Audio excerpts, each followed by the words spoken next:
और जेएमएम-यू इन सब के लिए तो बीजेपी के साथ जाना थोड़ा सा मुश्किल होगा। क्यों रामकृपाल जी?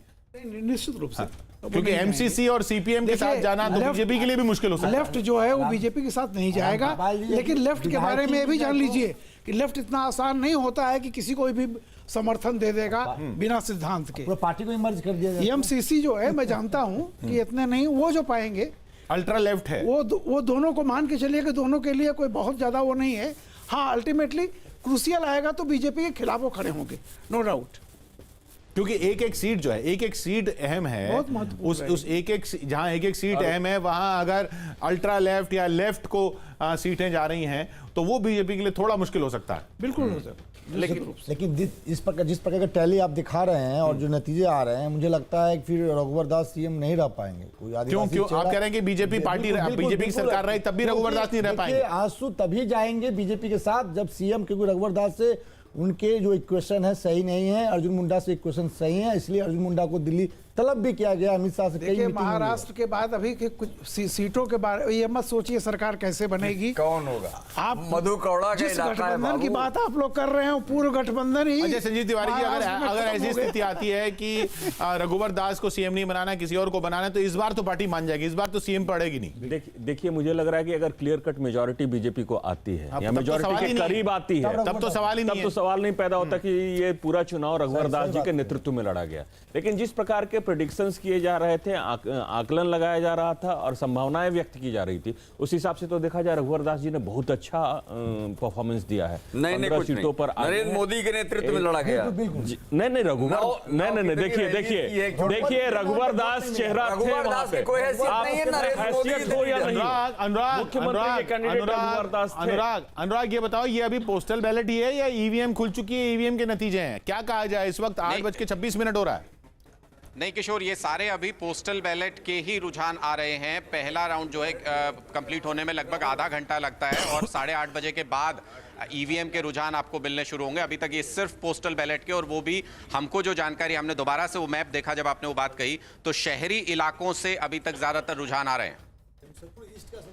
जी हाँ, शहरी इलाकों से आ रहे हैं और अभी पोस्टल बैलेट ही हैं, इसलिए ज्यादा इन पर अभी बहुत ज्यादा आकलन न किया जाए। हालांकि 15-15 हो गया बराबर, 15 बीजेपी, 15 महागठबंधन, 40 सीटों के रुझान है। बिल्कुल शुरुआती रुझान है, 27 मिनट ही हुए हैं अभी, गिनती शुरू हुए 8:27 पर जो रुझान चल रहे हैं। 40 सीटों के 15-15, जेवीएम 2, आजसू 4, अन्य 4। अगर यही ट्रेंड रहता है तो ये आप मान लीजिए कि ये लड़ाई बिल्कुल आखिर तक होती रहेगी, जब तक फाइनल नतीजा 81 की 81 सीटों का नहीं आ जाता। यानी आज जो है ये टैली बहुत लंबी आने वाली है।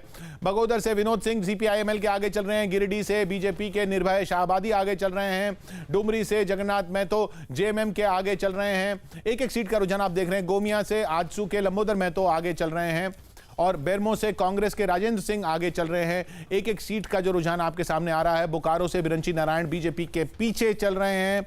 चंदन कियारी से उमाकांत रजक आजसू के पीछे चल रहे हैं। फूलचंद मंडल जेएमएम के पीछे चल रहे हैं। सिंदरी सीट से एमसीओ के आनंद महतो आगे चल रहे हैं। निरसा से बीजेपी की अपर्णा सेन गुप्ता पीछे चल रही हैं। निरसा से एमसीओ के अरूप चटर्जी आगे चल रहे हैं। यही जो बात हो रही थी, 2 सीटों पर एमसीओ यानी ये एमसीसी की जो पार्टी है वो आगे चल रही है। किशोर जी, बिहार जो है ना झारखंड के बराबर बगल वाला है। जी याद कीजिए बिहार रिजल्ट को, वहाँ पोस्टल बैलेट को देख करके मॉर्निंग में सारे चैनलों ने बीजेपी की सरकार बनवा दी थी और दोपहर होते होते क्या हुआ, यहाँ तो पोस्टल बैलेट देखकर किसी की नहीं बन रही। इसीलिए यहाँ तो मैं बहुत खतरनाक बदल रहे हैं आप। नहीं मैं सो नहीं बदल रहा हूँ, मैं कह रहा हूँ भाई वही राज्य है।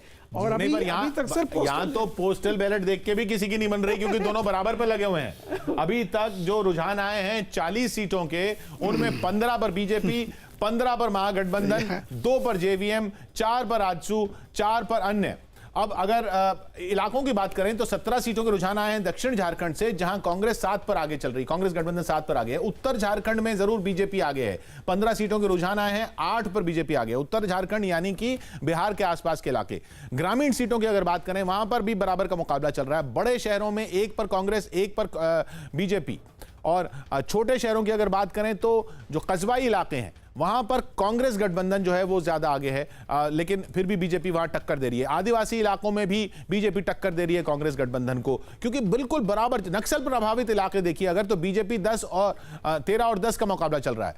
इधर 15-15 में 15 बीजेपी, 8-6-1, 8 कांग्रेस, 6 जेएमएम, 1 आरजेडी, ये गठबंधन का आंकड़ा चल रहा है। ये इसलिए क्योंकि अभी तक शहरी इलाकों से ज्यादा रुझान आए हैं, तो जेएमएम के इस गठबंधन में ज्यादा नहीं दिख रहे हैं रुझान, कांग्रेस के ज्यादा दिख रहे हैं। लेकिन जैसे ही ग्रामीण इलाकों के, दूर दराज के इलाकों के रुझान आना शुरू होंगे तो शायद जेएमएम का आंकड़ा इस गठबंधन के आंकड़े में बढ़ेगा। फिलहाल 81 में से 40 सीटों के आंकड़े और ये 40 पर आंकड़ा अटका हुआ है, 15-15 पर दोनों की फाइट बनी हुई है। पोस्टल बैलेट है ये, याद रखिए ये पोस्टल बैलेट है। ये अभी ईवीएम के नतीजे अब 8:30 बज रहे हैं, ईवीएम के रुझान आना शुरू होंगे और धड़ धड़ धड़ धड़ धड़ ईवीएम जब खुलती चली जाएंगी तो लगातार रुझान जो है वो एकदम से शायद तस्वीर बदल